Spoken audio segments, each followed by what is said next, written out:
Hello, I'm Uncle Diamond Mouth Han. Today, I want to talk to everyone about how we often feel troubled when organizing or preparing for staff meetings, especially fellowship staff meetings. How do we plan weekly meetings? Especially in churches that have been around for a long time, where everything has already been done. Some things are really boring when repeated over and over.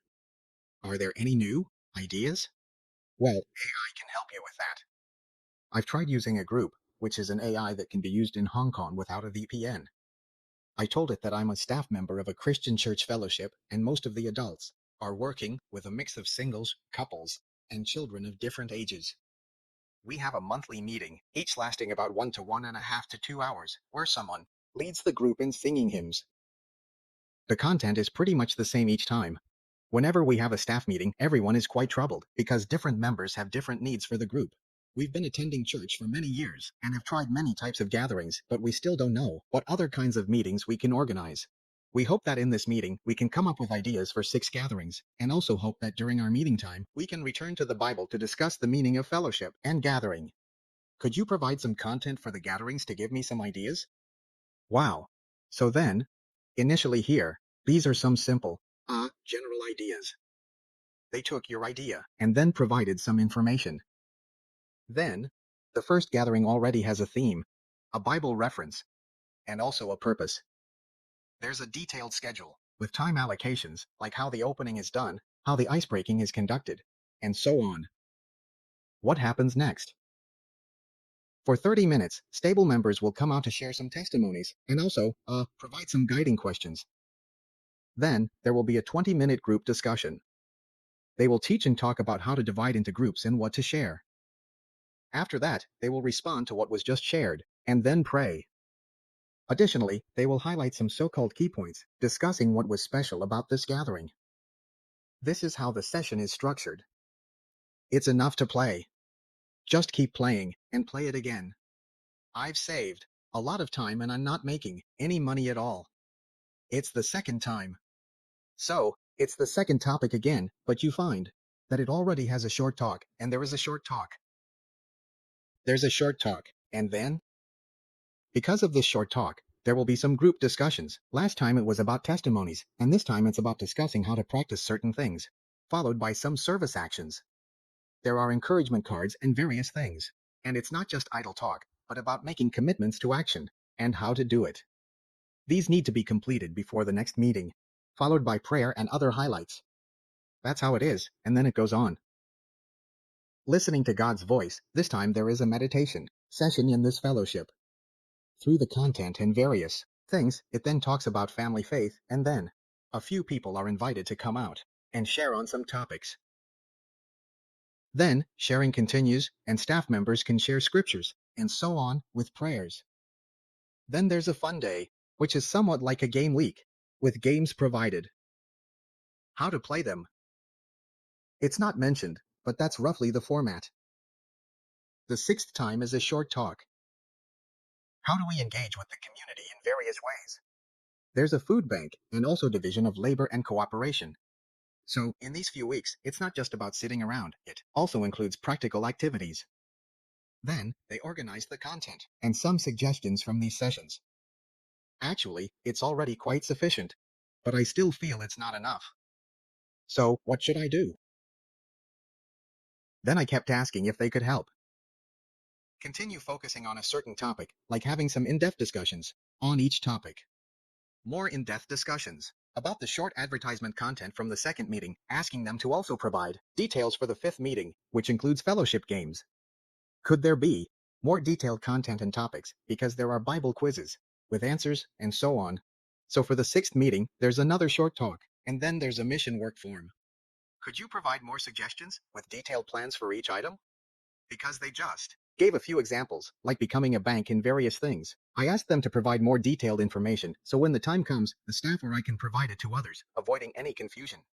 Since there's a commitment to the fellowship, I have to do it. Why not help me design a commitment form, like those pledge forms? And then? There's more to provide. Because, there's always an icebreaker every time. Speaking of icebreaker games, I don't think about games, so you help me think of them. And what else? There are also some ways to lead the above content, because, our state meetings might be given to the main program. provide some tips for the opening remarks, like icebreakers, to break the ice or tackle difficulties. But they understand, like icebreaker jokes and so on, to follow up and how to follow up with practical action methods. Did they really give it?